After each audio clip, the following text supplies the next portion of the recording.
Hello everyone, Adachi here, and today we've got the first limited unit, Tsuruko, and boy does she do it all. She is a ranged DPS with pretty good healing capabilities. Only thing she's really lacking is break, but without further ado let's jump into her moves. Starting with her unique meter, Twilight's Embrace, which I'll just call Twilight from now on. This has a max of 100 stacks, and at max stacks will create a large aura around her target. Enemies in the field will periodically take 25% action damage, and the field can be moved by using Tsuruko's secondary attack. Enemies attacked in the field will also recover HP of anyone in the field by 2% of damage dealt, as well as 1% of Tsuruko's support. These stacks will also naturally decrease over time, and if you lose all your stacks, the field will disappear. Back into her basic combo, it has 3 attacks, with each one boosting Twilight stacks by 3 for each hit. This is per hit, and she has 4 hits on the first 2 stages of the combo and 6 on the last hit. Mathematically, this should be just shy of half of her meter filled, but maybe due to the natural decay, the full combo usually just leads to about a quarter and change. The damage is decent and break is pretty weak. Going into her secondary, it is a long wind-up ranged ball, which cannot be cancelled with the dodge while charging, but can be cancelled with a counter.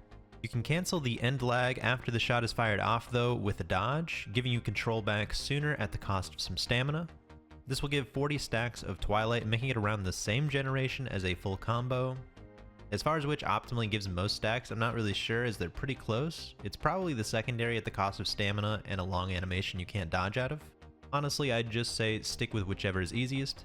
And her counter is an incredibly generous window, hits 4 times and gives 3 Twilight stacks per hit. Overall, one of her greatest tools as she is a ranged unit, and the parry window being so large makes her a very safe character to control. Her strongest attack by far is her strategy skill, which requires and consumes 55 stacks of Twilight. This attack is boosted when hitting an enemy in her Twilight field, and the difference is so big it should almost never be used if the enemy isn't in the field. Unenhanced, this will hit once, and enhanced, the attack hits 5 times, so a 400% difference in damage. Only thing to watch out for is burning all of your stacks, so you want to have pretty much near max meter before using it to account for the decay. The animation also isn't very long but cannot be cancelled whatsoever. Her ult requires Tension 3, hits all enemies, and grants party members a buff that will heal half of their max HP when they next hit half HP, meaning if they go below half or currently below half.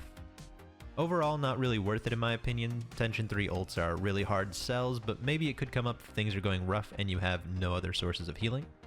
Last we have her chain skill, which unfortunately does nothing. I think it'd be neat if it at least moved her Twilight field to the target, but that probably won't happen. Going into her unique passives, her first one increases the HP recovery scaling by hitting enemies in her field. Each level gives it an additional 0.6% of her damage added into the healing and 0.3% of her support. Overall, if you want her to heal, I think it's just fine to have this at level 1. Testing the difference between full damage and level 1 in healing boost, the difference was pretty small. Her second passive will completely disable her healing capabilities, instead now does an additional hit of damage when using her secondary or an enhanced strategy to a target in her field. This additional attack will do 200% damage per level and 300% damage based off of her supports. This is insane scaling, and with an optimal setup will melt enemies. All that said, if you want to build her as a DPS, you want to max her second passive, the rest going into either support or action damage. Or you want to go all in on action damage, rest into her second passive, and then some support.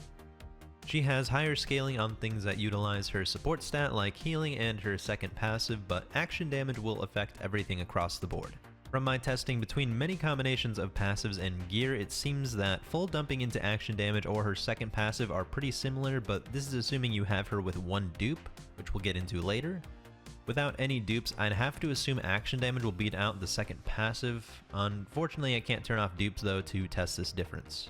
For her gear, we will ideally want crit damage with either attack or support. This is for healing or DPS, as her damage scales her heals. For set effects, we ideally want Berserker or Attacker. I have no real way of testing between the two sets with my current gear without some sort of DPS dummy, but on paper, the 25% from Berserker on her strategy skill would be ideal. Going into her dupes, this is unfortunate or fortunate depending on where you're at. Her first dupe will give her a pretty insane effect. This will launch an additional attack in her field periodically, the same regular periodic damage it already does, but also considers this additional attack as an attack dealt by herself and as an activating condition for her 2 passives. This means 2 things. The additional attacks from this dupe are her own damage, so they will proc heals off of her field. This text implies that any other sources of additional attack damage, say from tension cards, will not trigger any additional heals. Whether it actually works this way or not, I'm not sure, but I typically like to trust in-game text against my better judgment.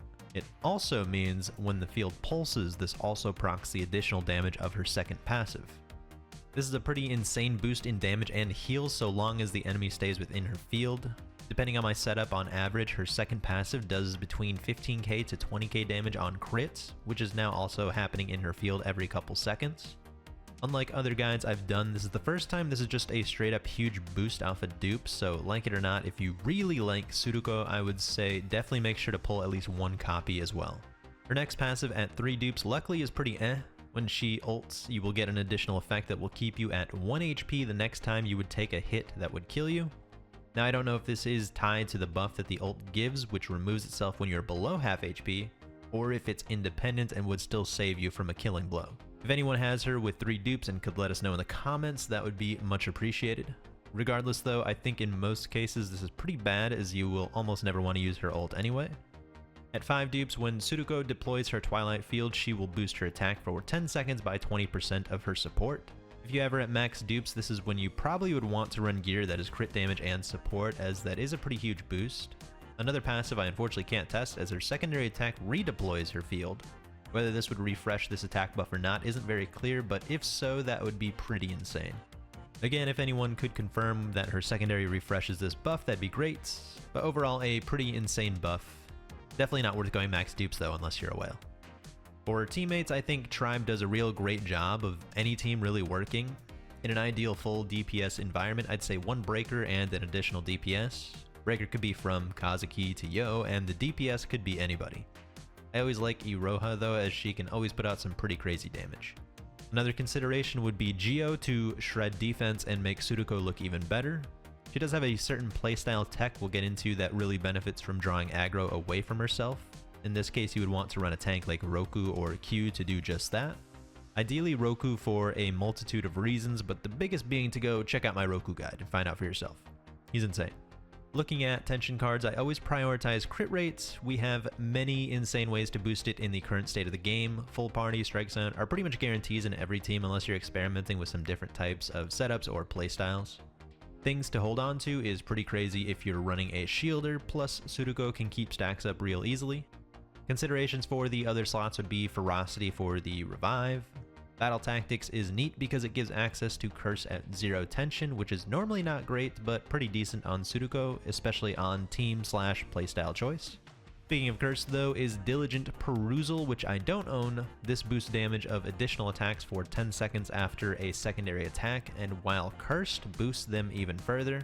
Similarly, New Hope boosts your next strategy skill's damage after using a secondary, then doubled if you have Unity, which you already should with Strike Zone. Also, if you're lazy like me, you might just want to run Lebenstrib and the Chibi Meta card, which essentially just boosts support over time. Is this best in slot or ideal? Probably not, but I like not having to think about what I'm doing while I'm playing. A fun time card I'm going to throw in there is Light Tempo, as this is one of the only, if not the only card that boosts attack speed. Unfortunately only at tension 2, but if I had way more resources, I'd take this to 50 in a heartbeat. Finally, we can go into actually playing Tsuruko, and I'll start with a neat tech she has. I think people call it the drive-by, which is basically just sprinting around and spamming her first basic attack. This keeps her very mobile and is her fastest method of generating Twilight stacks. This means you just drive by until you have a nearly max gauge, throw out an enhanced strategy, and get back to driving around again. Using this playstyle is when you would ideally want to run a tank, so you can more freely just spam and worry less about having to throw dodges or counters in there as well. However you decide to play her though, you pretty much always want to keep the enemy in her field. Otherwise, outside of driving by, it's a pretty basic loop of keeping her field on the enemy, getting Twilight stacks to near max, doing her strategy, and repeating. You want to take advantage of her second passive by fitting in as many secondary attacks as you can. Remember again, you can counter out of it if you're in a sticky situation. Similar to Drive-By, but just playing more normally is potentially easier or more fun. Because she's ranged, you can react very easily to enemy attacks, on top of having a very generous counter timing. This keeps her incredibly safe, especially if you're running a tank. Overall, Tsuruko is your go-to pick if you want some safe damage or just like chucking magic balls at dudes in an otherwise so far magicless world. Thanks everybody for watching. As always, like, comment, subscribe, or don't.